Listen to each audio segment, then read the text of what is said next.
Okay.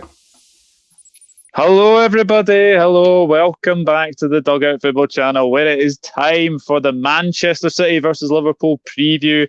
It is the biggest game of the season so far. Both of these sides going head to head from last season to 2018, 2019, 2019, 2020. These two have been going for the Premier League title. And I'm sure, as it was fireworks night last night, I'm sure there'll be fireworks at the Etihad at the weekend as well. I've been joined by a very special guest. It is Mr. Dominic Rich. How are you doing, my friend? How are you doing, Doug? I'm fine. Just got up a couple hours ago, so if my voice is a little raspy, I haven't been talking a lot today. You know what I'm saying? No, I really do appreciate you doing this preview with me. First of all, can I just say a massive congratulations on getting 40k subscribers as well. Very, very well deserved. Thank you, man. It's a lot of hard work, and for you as someone who, you just basically started and you're on the journey. Just be patient and just be consistent and just be a good guy, man, and you'll be all right. I really do appreciate that. You do appreciate it. You have a lot of qualities to, get there one day. And if you have, people like myself on your side, you'll be all right. Yeah, well, I really do appreciate all the help you've given me recently, and I really do appreciate that as well.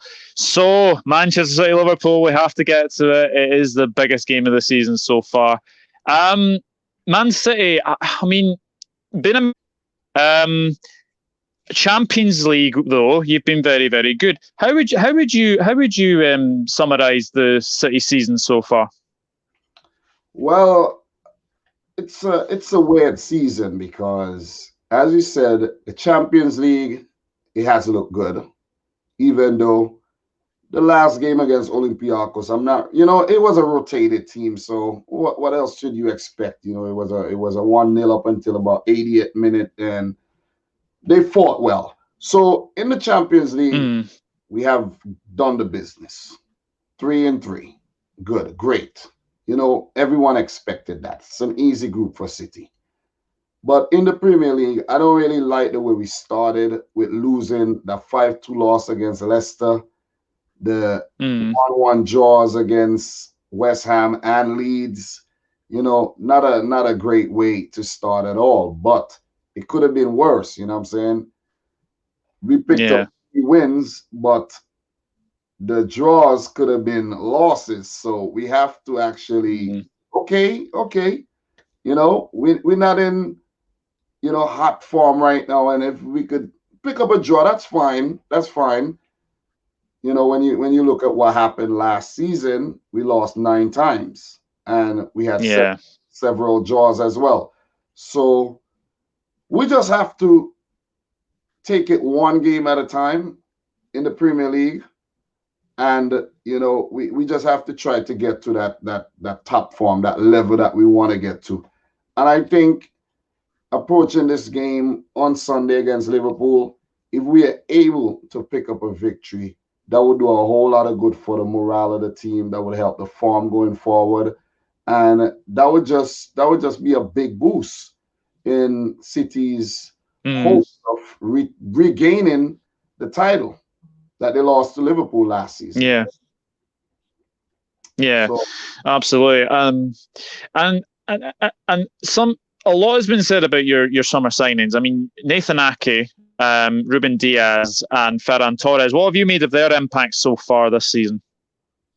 Well, I've been very impressed with those players so far, and I knew those players before. So it's not like if sometimes you get a new signing and you're like, who? Like, I never heard of them, I never seen them play. Like Simicas for a lot of Liverpool fans, But for me, I knew Ake, and Ake, Dutch international, pretty impressive at Bournemouth over the years, former Chelsea man as well. So we know what Ake could do. He's quality. Plus, Ruben Diaz, he's been around for a few seasons with Benfica starting young. They start their players young, and he's been representing the Portuguese national team for a while too. So he is quality, and Ferran is, is like a prodigal son over there in Spain. He's one of the, brightest prospects of, his generation. So those were some very, very good buys. And I've been impressed with all three so far. With Nathan Ake, we haven't really seen much of him. He's been injured a lot, but he's working his way back to full fitness, and whenever he played, he has been solid. Diaz, we haven't lost with Diaz when he played. And Ferran Torres has scored in all three Champions League games. So what more could we ask for from the new boys? You know what I'm saying? They still yeah. It's, I mean, to be honest, like Ruben Diaz, I've seen a lot of him in Benfica. I watched a lot of the Europa League last season, and he's been absolutely fantastic. And I think, do you know what? He's a very good signing for City. And I think, having Laporte beside him will always be a good thing as well. I also think that Manchester City have signed really, really well. I think Ferran Torres, like I said, I think he's been fantastic. And now with Aguero being out, yes, big news is for Liverpool fans and City fans is that Aguero is going to miss this game. So can you see Ferran Torres possibly playing this match? Well, the fact that we have Jesus back fit, I think Pep should start with the natural striker in Jesus. And the fact that he got a goal in that game against Olympiacos, I think his confidence would be there. So I don't think we should experiment too much with a Ferran Torres up top, because in the past, in the couple of games he played as a false nine, he scored, but he had great chances that he could have, a natural striker would have put away. So I would like to see a natural striker in that position, and not playing around with no Ferran or Foden or nobody. Look, it could work. We don't know what's gonna happen. It could work, but I don't want us to experiment too much. Yeah, that's the thing though. Pep does like to experiment with his squad as well. Let's go back to last season, because like the Liverpool Man City game at Anfield, that was shrouded in loads of controversy, obviously VAR. As well, you will obviously know because you covered the game on your channel. And then last season, the 4-0 one as well. I mean, Liverpool, you did meet a Liverpool team that was probably still celebrating a little bit too much from winning the Premier League the previous week. I'm not actually. I'm still not buying the celebration thing that everybody been talking about. I think with that, everybody took what the media said and ran with it because of what they're watching the game on TV, obviously. And the commentators and the pundits are going to be like, oh, they probably drunk still, or they probably was partying too much. And then all the fans took that and ran with it.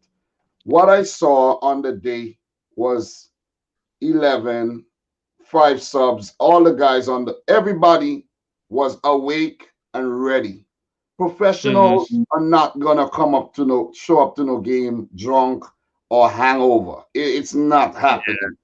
Yeah. It's simply an excuse that Liverpool and their fans use because they got battered 4-0 against a who was in very good form up until the Lyon game, maybe. Yeah. No, I mean, I have to say you were very, very good that day. I mean, Foden, De Bruyne, even Sterling. I know every Liverpool fan hates Raheem Sterling, but yeah, you have to give credit to Manchester City on the day, and we just never turned up. And I think after winning the league last season, our form did suffer a little bit, and Manchester City were very, very good. Right up until the end of the season. So you'll be very confident because Liverpool's last victory at the Etihad was the 21st of November 2015 when we won 4-1. And Manchester City can win 4 games in a row against Liverpool for the first time since the 1937-38 season. So you must be feeling quite confident going into the game. Yeah, the fact that the record is in our favor for the last couple of games at the Etihad, and even in the last couple of games we play Liverpool, we have been the better team in the Premier League. If you check the Mm, record in the Premier League, we have been, picking up some good results, going back to the nil-nil draw at Anfield. And I know we lost 3-1 at Anfield last season, but that game had its controversial moments. I hope we don't have none of that in the game this Sunday. It would be mm, nice for, to talk about talking points and drama and whatnot. But apart from that, I just want a good game, man. You know what I mean? And yeah.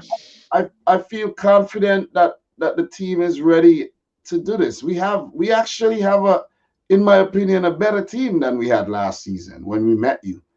With Hmm. the exception of maybe David Silva left, but Silva didn't play that game, that 4-0 game, I think. I don't think he played that game. So No. yeah, so we are well equipped. The center back partnership of Laporte and Diaz, I think, would be more than ready. Kyle Walker would be ready to prove all his doubters wrong. I hope he especially, I hope Kyle Walker has a big game. I need him to have a Yeah. big game because I argued a lot for him, and I need him to have a big game. If Gundogan Yeah. is involved, I need him and Roger to have a great game as well because people don't respect these players like that. You know what I mean? And Yeah. Gabriel Jesus. Once we have Kevin De Bruyne fit, man, you guys are in a whole lot of problems. I'm telling you. Yeah, Kevin De Bruyne. I mean, 20 assists last season was just absolutely incredible. I mean, you have to say, and you have to give credit because like everyone was saying Jordan Henderson last season, was player of the season. No, no, no, no, no, no. Kevin De Bruyne was the best player in the Premier League last season, bar none. Facts. Yeah, Facts.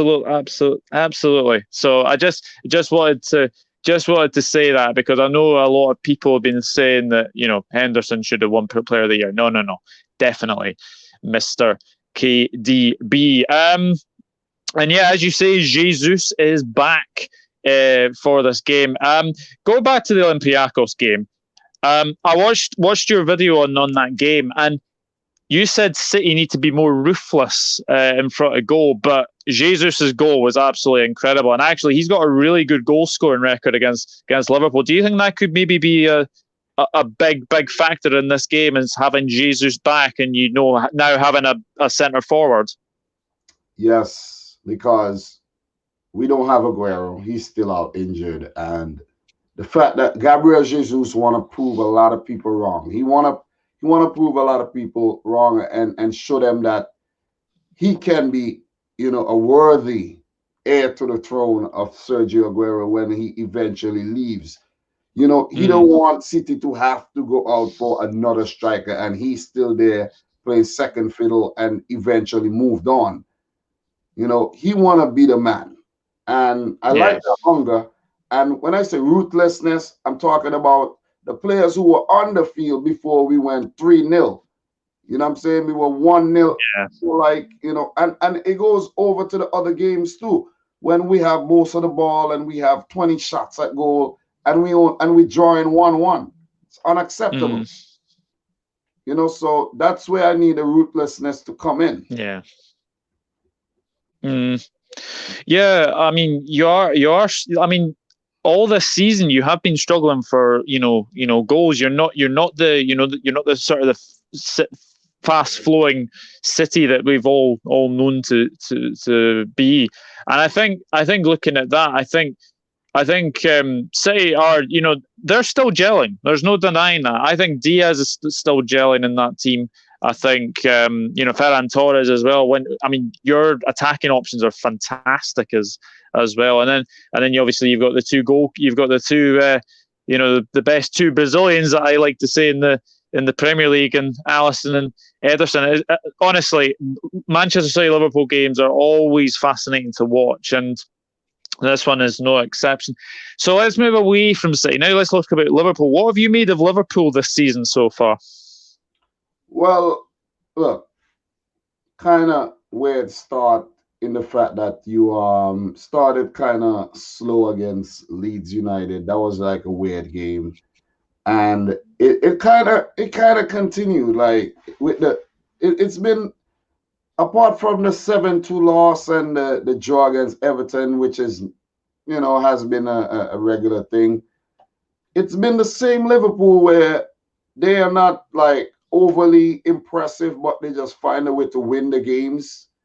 And we've Yeah. seen that in multiple games, and it's like, wow, like how they just always pull a rabbit out of the hat late in the match and or bring on a sub and get the job done. Jota has been doing that job in the Premier League lately, and it's the same old same. Even without Van Dijk, a Fabinho in the team, you have a lot of other guys suffering with injury. It's been the same old same for Liverpool, same mentality and everything. So they mean business, but it's been a mixed bag because last season it was November, but you guys had we had all of us had played more games because we didn't have August this season.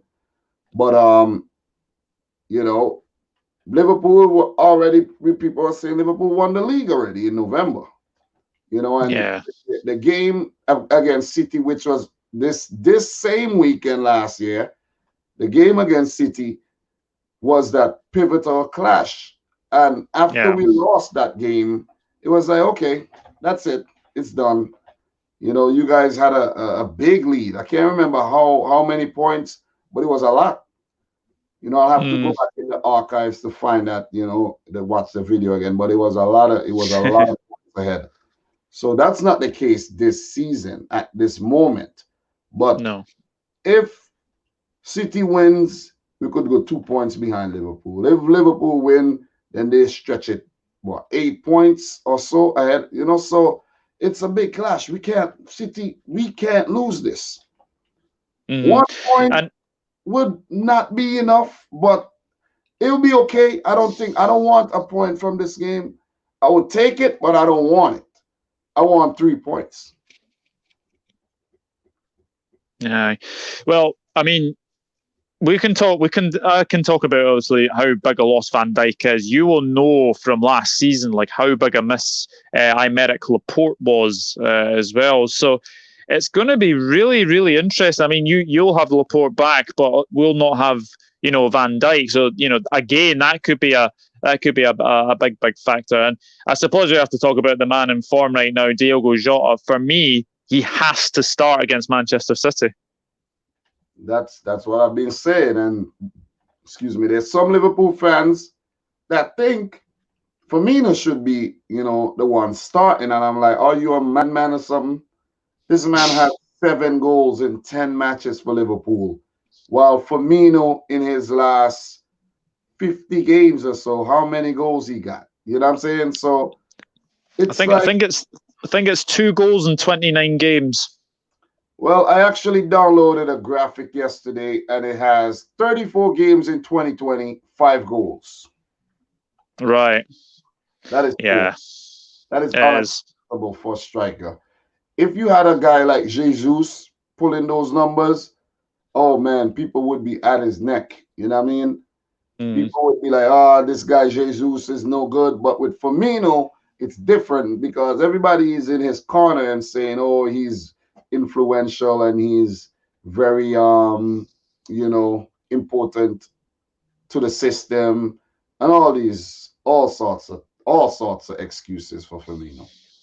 Yeah, and as I've said, Jota has to start because for me, like scoring a Champions League hat trick, against Atalanta, and all 3 finishes were fantastic. One a lob over the goalkeeper, and then one where he takes it out of the air and just Yeah. smashes it low, fantastic. And then he rounds the goalkeeper for the third one. And yeah, his I read somewhere that he may have even had a better start to his Liverpool career than Mohamed Salah. So when you're getting those comparisons already, he's going to be a very, very special player. I mean, he was bought as backup to the front three, and he's settled in really, really well, and he's starting more games now, which is very, very good to see. I would actually say it appears that he was bought as backup, but I think it's more of a future plan. It's more of a player that was brought in because when you look at Firmino's age, Salah, Mane, all of them are around the same age. You want to have a player 23 years old. He's 23, right? And you want 23, yeah.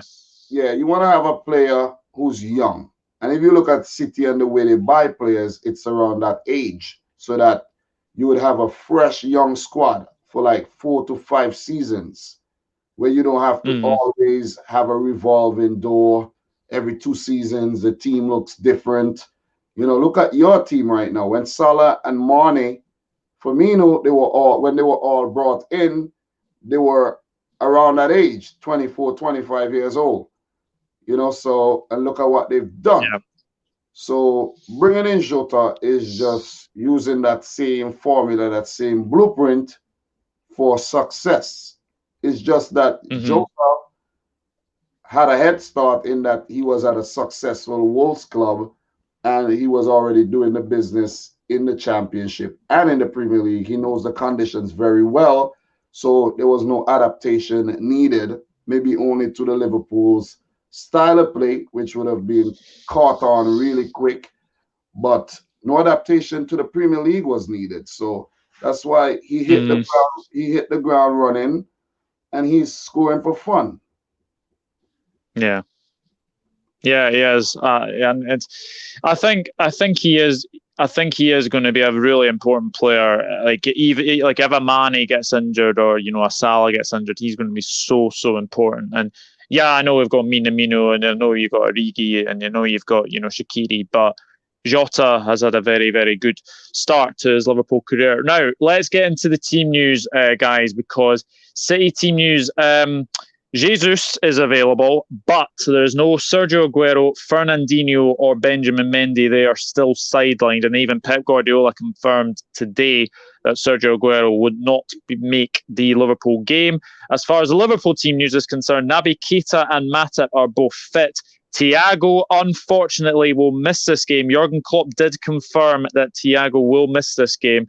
And the long-term injuries at the moment are Oxlade-Chamberlain and VVD. They will both miss the game. Fabinho should be back after the international break as well. And the record at the Etihad is City have won 13. There has been 22 draws, and Liverpool have won 49 games as well. So, as I've said, Liverpool have a terrible record at the Etihad. So it's going to be a very fascinating encounter for sure. Now, let's get into starting 11s. Dom, what would be your starting 11 for Manchester City against Liverpool on Sunday?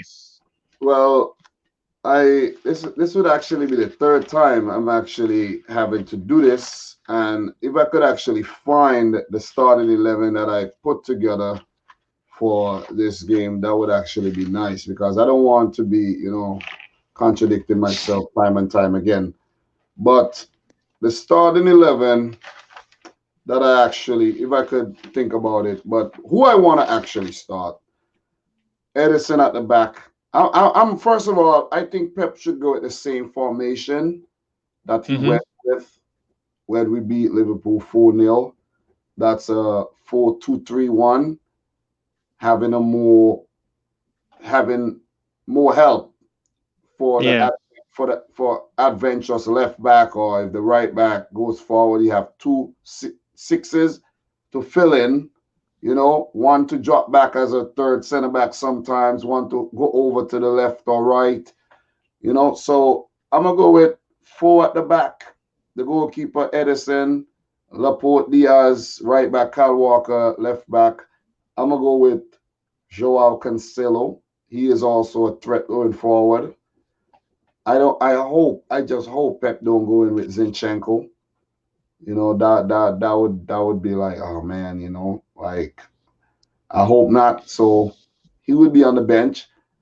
I would go with both Gundogan and Rodri as the two holding midfielders, and ahead of them we would have Kevin De Bruyne, Raheem Sterling, Gabriel Jesus. The only position that I'm kind of iffy about is the player over on the right wing or right side of the midfield, wide. It's Mahrez or Foden. Do we go with Mahrez, who has not really been playing that well, or do we go with the young, bright talent Phil Foden? And I'm leaning more towards a Foden in this game because Mahrez, he has not been that good, in my opinion. He could be a weapon off the bench. So could Foden. So it's kind of, I don't know about that position. You could also have a Ferran Torres playing there. Pep could also throw on a Bernardo Silva. So we don't even know what Pep gonna do. He could even start a false nine. He could play a 4-3-3, or he could do a false nine again. So you know what I mean. So that's my thoughts. But I think those are the players that would definitely be involved. Those that I mentioned. I mean, let's put it this way: Phil Foden last season scored twice last season, so that is going to be really interesting. To be honest, Phil Foden has had a good start to the season, and I think he might be the one that starts this game. I think he'll look back on the game last season, Pep, and I think he'll say, "Look, Foden played really, really well. I think he might start as well."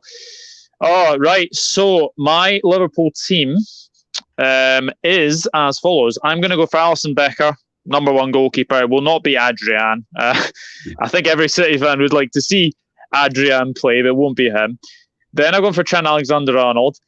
Then, this is where it gets interesting. I have gone for Nathaniel Phillips because I do not want us to rush back Joel Matip, because Nathaniel Phillips had a fantastic game against West Ham last week. So I'm going to say he keeps his place. And then it's going to be Joe Gomez, and then it's going to be Andy Robertson. In midfield, I'm going to go for Jordan Henderson as the number 6. And then I'm going to go for Jorginho Wijnaldum. And the third midfield role, I am going to go for Naby Keita. Naby Keita has been looking very sharp in training. I think he will start this game. And then up front, I'm going for Mohamed Salah, Diogo Jota, and Sadio Mane. That would be my team to face City. So there's no place for Firmino and there's no place for Matip. Do you think Phillips might start for Liverpool at the weekend? Well, based on what he did against West Ham, he should start, but I don't know. I don't know if Klopp is gonna trust him against City. West Ham and City, not the same, monster here, So I know West Ham has been picking up good results, but historically, City, you want to. If it could be a situation where if you play Phillips and he does well, praises galore.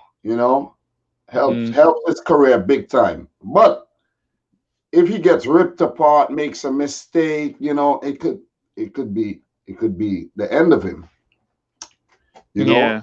A little harsh, but it could be like, whoa, I don't know about Phillips anymore going forward. And the thing about Matip, you don't want to play Matip against City in a high intensity game. Would Klopp want to play Reece Williams? Would he want to trust the youngsters? I don't know. Yeah. But he has to make a decision. He has to make a call, and hopefully for you Liverpool fans, he would make the right one. But for me, I think right now without Van Dijk, your defense is very suspect. You know what I mean? And even with Gomez there, coming up against guys like Sterling, the last thing that happened in that game, and with England, all of these things will still be in the back of their heads, even though those little thing has been quiet down a bit and everything. It would still be in the back of their minds. Like if you and I fought in the past, every time I see you, I'm gonna remember it. Even though we we're cool now, I'm still gonna remember that. So all those things are gonna, play into the minds of the players. Trent Alexander-Arnold up against, it's gonna be a good clash. I think if City manages to keep Trent and Robertson quiet, keep them quiet, take the ball away from them, stop them from crossing the ball into the box, we would be all right. The midfielders work hard, win the ball back, stop the crosses from coming through the middle, we'll be all right. Liverpool might have to actually resort to play long ball football, and we just have to keep a good line, a good shape. We can't be too high. Because if we're too high, Mane with his pace, Jota, Salah, they're gonna punish us. So we can't keep too much of a high line. And the same goes for Liverpool. You come here with a high line, you're gonna get exploited as well. So it's a good game to look forward to.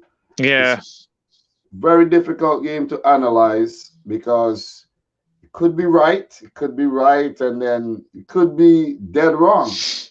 You know what I'm saying? Yeah. Yeah, it's going to be an absolutely fascinating encounter. Right, I've got to ask you this. What is your prediction for the game? I'm going for a 3-1 win for City. And I'm going for City to actually be very comfortable in this game and then concede one, maybe late. But I'm going for a comfortable 3-1 win.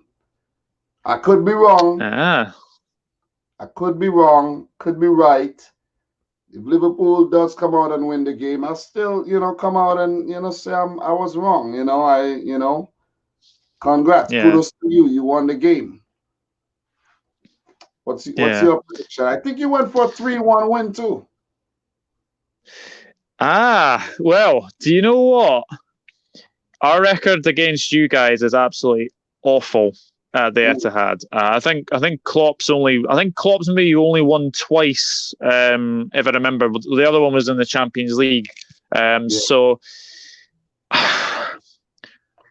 because of that, because of how bad our record is against you guys, I have to be realistic. I do think Man City are a really difficult team to play against at the Etihad. I never like to predict us to lose, but I'm going to be realistic here. I'm going to say a 2-2 draw. Well, look, to be honest, it would be cool if it draws, but it would be somewhat, like anticlimactic, like, the build up and it's like, it's just a draw. I want it to be, I want a winner. I want a winner from this game. And it would be really good. For me, honestly, I would feel really good if we win. I would be like, yeah, okay, talk to me now. Okay. You can talk, say whatever you want, but what happened in the last game? It's good for bragging rights, It's very good. Yeah. And the Liverpool fans would feel the same way too. They would feel, good that they beat City, and it would give them, more hope that they could actually retain the title. Yeah, I mean, the mistake I made last season was I actually predicted us to win 3-1, and we lost 4-0.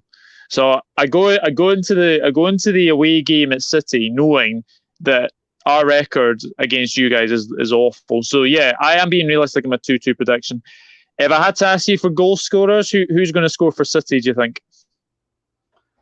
Well, I think Raheem will get one again. Sterling would get one. I hope not. I don't really like to predict goal scorers, but I think Kevin De Bruyne would get one. And the other one would be maybe a Jesus. Ooh, interesting.